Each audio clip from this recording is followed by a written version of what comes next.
Welcome back. You're still watching Breakfast in Bed. And like I said, let's just talk about 2025. It's a new year. And we must look at the plans we have for ourselves for 2025.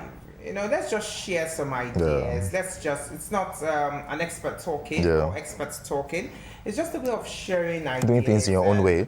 What did you say? I said doing things in your own way. Yeah, doing things your own. And like we said, this year is Day for you, yeah. Which makes a lot of sense. So, while day for who day for you, are you actually planning your 2025 to suit your lifestyle, to suit your dreams, to suit your goals, to make you look goals, to make your goals look achievable and realistic.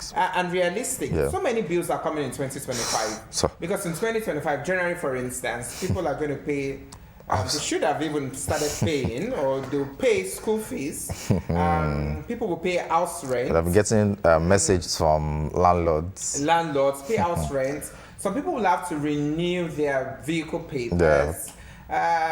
You have to fix many things. You have to fix some things that got spoiled in December while visitors came over, and maybe they used your restroom and things are just so messy. You have to call the plumber. You have to sort out electrical work. So 2025 January comes with a lot of expenses, and it's not great to start the new year without having a proper budget for what the new year brings. Budgeting is very important. Very, very. And I'm a very strong advocate of, try to live within your means and not live with debt all the time. I really do have a problem with people who come out to ask for favors, financial favors all the time. It shows that you're not moving. You're not moving. You can't live within your budget. You're not properly equipped to live the life you think you live, or life you want to live. And you looking at it, you said people always coming for financial assistance all the time, and you look at people like that. You look at their lifestyle and wondering, you should be living within your means or within what you've actually asked for. But you see people like that, they tend to go over and they feel that the fact that you're giving me, I can still come back next time and ask for. And this is 2025. So many, like you said, so many bills to be paid, and some people are actually not even making it easy on people to even sort these things out. And you see people send school fees, schools sending messages, or there's an increments in this, there's an increments in that, and let's not forget the economy is never even making things not even smiling at all. And this we just celebrated Christmas and New Year. Obviously, you must have spent a lot, buy this, buy that, and you're getting to prepare for the New Year again. That is our obviously.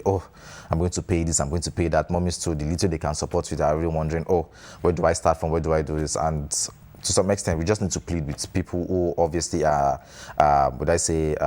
taking things extreme. Like, even if how the economy is, just try and put things within the range. Use the word plead.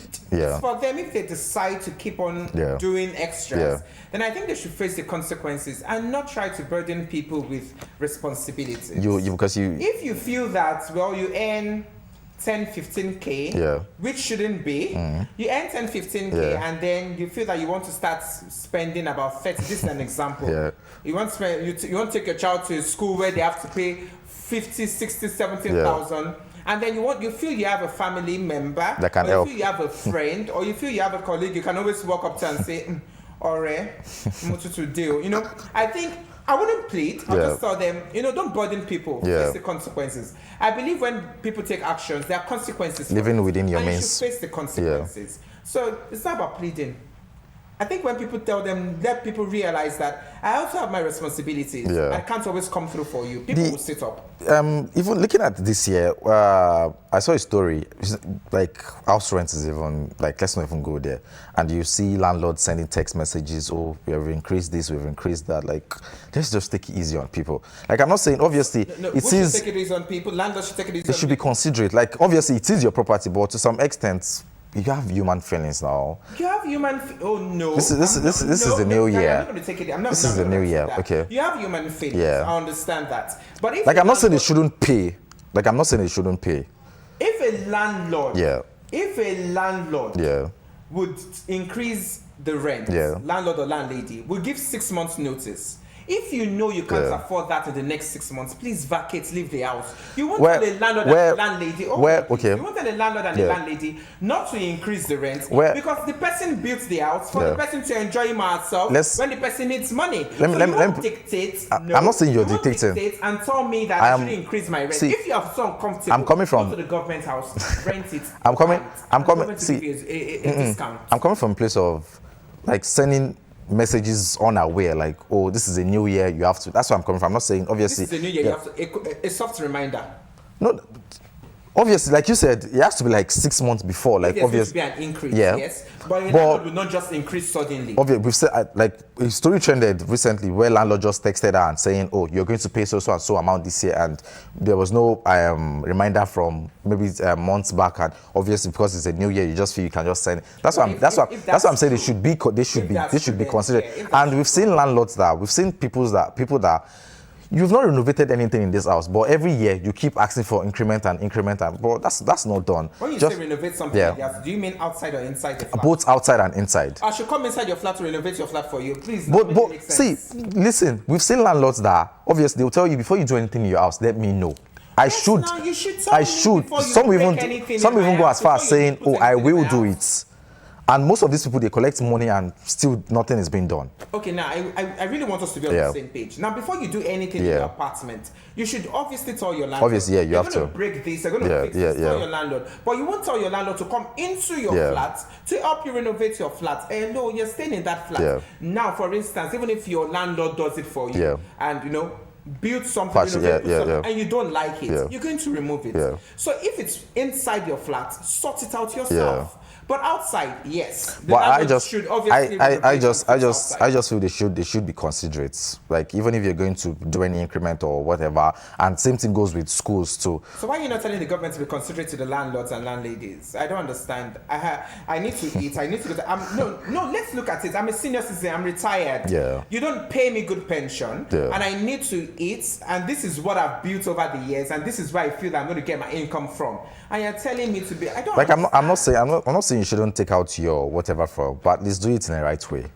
Yes, like not just some people do it to the extreme way. Obviously you want to make millions, you want to make no. Like obviously you would obviously make, that's why those things are there and that's why on a long run. And that's why they say if the kitchen is stored for you get out. So if you feel you can't afford it, you leave. So like I said, obviously the same thing goes for schools also. And obviously even if you're going to make increment or you tell them from the session before, not when they're resuming and you're telling them, oh daddy blah blah blah, you're going to pay so and so. Obviously no, you don't do things like that. Let's just all be considerate and Yes, and I think if you can't afford private schools, we've got government schools. Yeah, government schools. We have government schools. They are good teachers, and they are good government schools. And if you feel that the government schools are not what you want, get a lesson teacher to help you put your child. I've heard people saying, left to them, they would obviously go to government schools, like because they tend to like teach students there more, and basically it's more of the society, whatever grading. You're in this level, I have to take my child to this school, and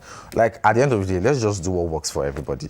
Like just live within your means. Don't put burden on anybody. If you can't afford it, then I'm sure there are other options. You can't afford it, so don't just think you have this person there. And I always say something, and I'm still talking about debt here, and I'm talking about putting burden on people.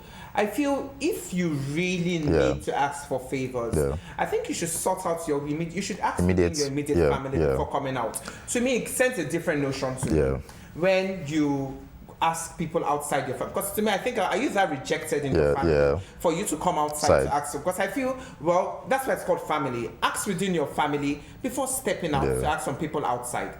And we know the economy isn't smiling. And let's be very real here. And let's come to offices. And I think offices should do better. Employers should do better with the pay they give their employees. Yes. Because people have responsibilities. And we are all talking about don't put your burden on people, don't put your burden on outsiders, but if, and you tell me to work, if my pay is less than 50K, even less than 50K is, what is the minimum wage? 85 in Lagos. If my income is less than 85K, and they've still not increased it. They've not started paying. Why won't I put my burden on others? It's not going to be an easy thing. Why won't I put my burden? In fact, this year I've said it, and I'm going to give the advice to very many people. If your employer isn't giving you what you feel that you deserve, and you walk up to your employer and tell your employer, I need to borrow 500,000 naira, you need to borrow me. Yes, so they will. These are the things. I think we need to take this bold step. That's what I'm saying. That's why I always say, like, you have to be considerate. Like, they have to be being considerate comes in. Like, they should obviously have human feelings that, oh, so for someone who is earning so and so, or for someone who is actually struggling with this, that even if it's just little minimum, you can even add to it. At least just do it. It won't remove anything from you. Just to please and ease everyone. So we need to go. So it's just for everybody in 2025 to do better. Like Dayo said, landlords should be considerate and have human feelings. I think they should have human feelings too, but then it's their money. Let them make money. And for people, like, don't burden people, please. Do not burden family members. They all have responsibilities. Do not burden family members. And also for employers to do better. Do better, realize that employees have responsibilities, they have a life to live, and some people just have great future and they want to start up their future, and at least be human too. So that's all we have. We can take on breakfast. The bed, I'm Papa Pumi Baby Dayo. What's with that? So a lot dropped in my head, and I'm like, wow, did I just say something? Really? And I am Adedayo Kehinde. See you next weekend. Bye. Take care.